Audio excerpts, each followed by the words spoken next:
Coucou les petits loups. Alors aujourd'hui je vais aborder un sujet très tabou puisque je vais vous emmener carrément dans l'intimité des Coréens et un petit peu mon intimité aussi, puisque je vais parler de sexe. Comment ça se passe lorsque l'on est en couple avec un Coréen au niveau intime. Alors bien sûr j'ai pas du tout envie de faire une vidéo pour raconter mes histoires de fesses, hein, ça va pas du tout être le sujet de la vidéo, mais c'est juste que en parlant avec des copines en fait j'ai réalisé qu'il y avait beaucoup de choses qui se répétaient et qu'il y avait aussi de gros soucis de compréhension dans les couples multiculturels, donc par exemple une française et un coréen au niveau sexuel, et j'ai envie d'en parler parce que je pense que finalement le sexe c'est un aspect qui est très important dans une relation, et puis c'est aussi là qu'on peut ressentir des différences au niveau de la culture et qu'il peut y avoir de gros soucis de communication. Alors pour la précision, donc je ne me base pas sur des analyses ou des sondages, voilà, je me base sur ma propre expérience à moi et les témoignages que j'ai eus de plusieurs amies françaises qui se sont confiées à moi, et ça concerne donc des Françaises en couple avec un Coréen qui ont eu des relations allant de 1 mois à 1 an. Alors il faut savoir que les Coréens, donc là je parle surtout des hommes, ont une approche du sexe qui est vraiment différente de la nôtre en Occident, notamment en France, et qu'ils sont vraiment éduqués par la pornographie. Évidemment beaucoup d'hommes à travers le monde regardent des films pornographiques, mais en France notamment, on apprend le sexe de façon différente. En France, les hommes français, généralement, savent faire la différence entre un film et la réalité. Parce qu'en France, on a des parents qui sont peut-être plus ouverts, on peut avoir accès à certains livres, à certaines émissions qui parlent de sexe. À l'école, on a des cours d'éducation sexuelle. Et en fait, le sexe en France n'est pas vraiment un sujet tabou. Je pense qu'on en parle assez facilement, assez librement. En Corée, en fait, le sexe, c'est quelque chose de vraiment dont on ne parle pas, c'est tabou, c'est caché. Bien sûr, tout le monde le fait, mais personne ne l'avoue en fait. Et le problème avec les choses qui sont cachées, qui restent dans l'ombre, c'est que du coup, on n'a pas le choix que d'apprendre par soi-même avec ses propres moyens. Donc qu'est-ce qui reste ?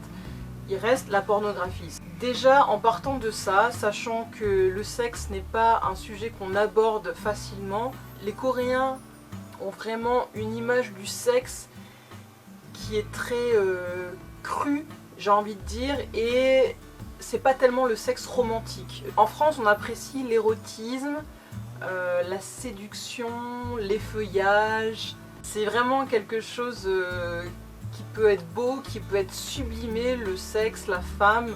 Donc les hommes ici ont une approche du sexe qui est très directe, très crue et pas du tout subtile. Et le gros souci, et ce qui moi me pose problème, et ce qui pose problème aussi à certaines de mes amies, c'est que l'homme coréen ne respecte pas la femme dans sa sexualité. Je ne fais pas des généralités, mais quand même il y a beaucoup de schémas qui se reproduisent. En gros, en Corée, l'homme veut et la femme donne, sans qu'il pense forcément au plaisir de sa partenaire, sans qu'il se pose forcément la question, mais est-ce que ma copine a envie qu'on fasse l'amour maintenant ? J'ai vraiment ressenti ça dans mes propres relations à moi et en parlant avec mes amis, c'est que les hommes coréens ne prennent pas en compte en fait le désir et l'envie de leur partenaire. Eux ils en ont envie, donc pour eux c'est déjà un motif suffisant pour voilà, c'est parti, et c'est censé pour eux se faire normalement. On ne serait pas censé opposer de résistance puisqu'il estime que le sexe c'est de toute façon agréable dans toutes les situations, puisque lui il en a envie, puisque un homme peut plus ou moins avoir des rapports sexuels un peu n'importe quand, j'ai envie de dire qu'il va toujours être un peu motivé si une opportunité se présente, alors que chez nous, ben non, la fille c'est pas pareil, on n'a pas envie tout le temps. Et surtout ici en Corée, je trouve que les Coréens s'emballent très facilement quoi. Il suffit d'un baiser, il suffit d'une caresse sur la main et puis ça y est c'est parti, ils sont déjà en mode j'ai envie d'aller plus loin. Donc ça je pense que c'est un vrai problème, parce que je me demande aussi comment ça se passe avec les Coréennes, mais voilà, c'est soit la fille elle subit et du coup ben elle a des rapports sans que ça soit violent mais forcé parce qu'elle n'en a pas vraiment envie.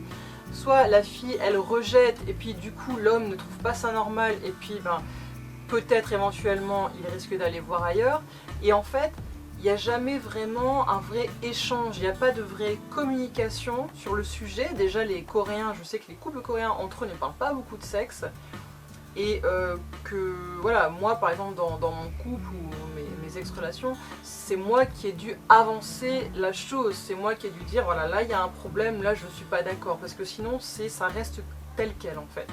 Et c'est vraiment un problème parce que quand on est avec une personne qu'on aime, bien sûr on a envie de lui faire plaisir, bien sûr on a envie de partager des moments intimes avec lui, mais à quoi bon si c'est pas un vrai partage? Je veux dire, le sexe pour le sexe, ça n'a rien d'intéressant dans un couple. À ce moment-là, autant faire ça pour une nuit avec des partenaires différents ou aller payer quelqu'un pour le faire, quoi.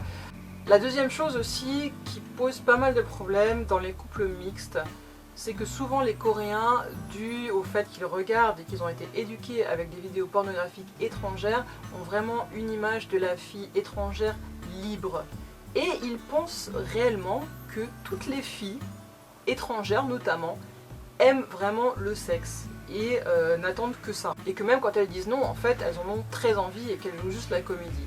Et du coup, ils vont aussi en profiter pour demander beaucoup de choses, pour tout de suite essayer d'aller très loin et demander même des fois d'aller dans des pratiques assez extrêmes parce qu'ils auront vu ça dans les films. Et du coup, très naïvement, en fait, ils se disent ok, j'ai vu que cette fille-là, cette fille française ou américaine, elle faisait ça avec ce mec, donc égal, ça veut dire que certainement dans la vraie vie, elle serait d'accord de le faire. De toute façon, ça les arrange de penser que les filles sont comme ça et que les filles sont faites pour aimer le sexe et que les hommes sont là pour consommer. Donc ça les arrange de toute façon. Donc voilà, forcément, ils vont pas essayer d'aller creuser plus loin la question.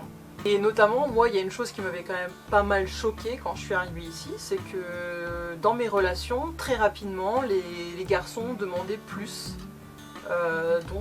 Demander par exemple de la sodomie par exemple, voilà, disons clairement les mots.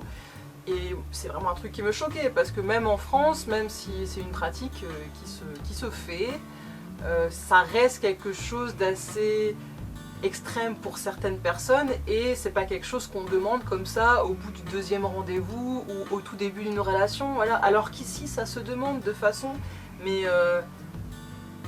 tellement détaché, comme si c'était quelque chose de normal et que on allait très certainement accepter de le faire, alors que c'est pas du tout le cas, quoi. J'aimerais vraiment que les hommes coréens comprennent ça, que oui, on peut être ouvert sur la sexualité, mais pour autant on n'est pas des machines à sexe, pour autant on n'est pas des porn stars, et pour autant on n'est pas prête à dire oui à tous leurs fantasmes, leurs caprices, voilà. La troisième chose, c'est que malheureusement, comme je vous l'ai dit avant, les Coréens n'ont pas vraiment cette approche sensuelle des rapports sexuels. Donc c'est-à-dire qu'un rapport sexuel, très souvent, ça va se passer de façon très méthodologique. Alors bien sûr, ça dépend des personnes, hein. Je parle seulement de ce que moi j'ai connu, de ce que mes amis m'ont rapporté. Mais en général, l'approche est très directe. Donc par exemple, un Coréen a envie d'une relation sexuelle avec sa copine et donc il va se déshabiller, éventuellement il va aller prendre une douche. Certains sont très à cheval sur la propreté vraiment juste avant l'acte, donc ils peuvent même casser carrément le truc et puis aller prendre une douche et revenir après. Donc l'homme se déshabille, il déshabille sa compagne et puis il va droit au but. Ça va se passer comme ça dans beaucoup de cas. Et ensuite, le coréen est souvent très axé sur la performance, donc il pense que plus ça dure longtemps, plus c'est énergétique, mieux c'est. Et beaucoup de Coréens aussi veulent prendre des photos, des vidéos, mais combien de fois on m'a demandé ça, même mon copain me demande ça. Finalement, l'homme coréen n'est pas éduqué à la sexualité, en tout cas pas la sexualité dans le couple, où il devrait y avoir un échange, des préliminaires, et ça c'est quelque chose qui manque. Et je pense que dans les couples mixtes, ça peut vraiment poser des vrais soucis de compréhension, ça peut rendre malheureux un des deux partenaires, soit il y en a un qui est frustré, soit il y en a un qui se sent utilisé, donc ça peut devenir vraiment très vite malsain en fin de compte, et c'est vraiment dommage parce que au final c'est vraiment qu'une question de culture et d'éducation, et effectivement en tant qu'étrangère qui sort avec un Coréen, je pense que pour le coup c'est soit ça vous va comme ça, donc vous acceptez et puis vous continuez votre relation comme ça et voilà, soit vous essayez de rééduquer votre partenaire dans un style qui vous convient mieux. Et je pense que si la personne vous aime, elle s'adaptera, elle essaiera d'être plus à l'écoute de vos besoins, de vos désirs. C'est un sujet assez délicat à aborder et je voulais pas entrer trop dans les détails non plus, mais j'avais envie d'en parler parce que à force de discuter avec mes amis, je me suis rendu compte qu'en fait on avait un peu les mêmes problèmes, si je puis dire, ou qu'en tout cas c'est des problèmes qu'à un moment donné j'ai eu, et que c'est là une fois de plus qu'on peut se rendre compte des différences culturelles qui existent entre nos deux pays. Voilà, j'espère que cette vidéo vous a plu et surtout qu'elle ne vous a pas choqué. Je pense que c'est un aspect qui est quand même assez important, c'est bien d'en parler. Et ça vous permettra aussi de vous rendre compte si la personne avec qui vous êtes vous aime vraiment ou si elle est juste là pour s'amuser, parce que s'il est là pour s'amuser, il va pas se prendre la tête à essayer d'être plus patient, plus attentif, non, il va juste aller voir ailleurs. Si vous avez aimé cette vidéo, je vous invite à la liker et suivez-moi comme toujours sur les réseaux sociaux, Facebook Nounaya, Twitter, Instagram Nounaya _Soul, et on se voit très bientôt, bye.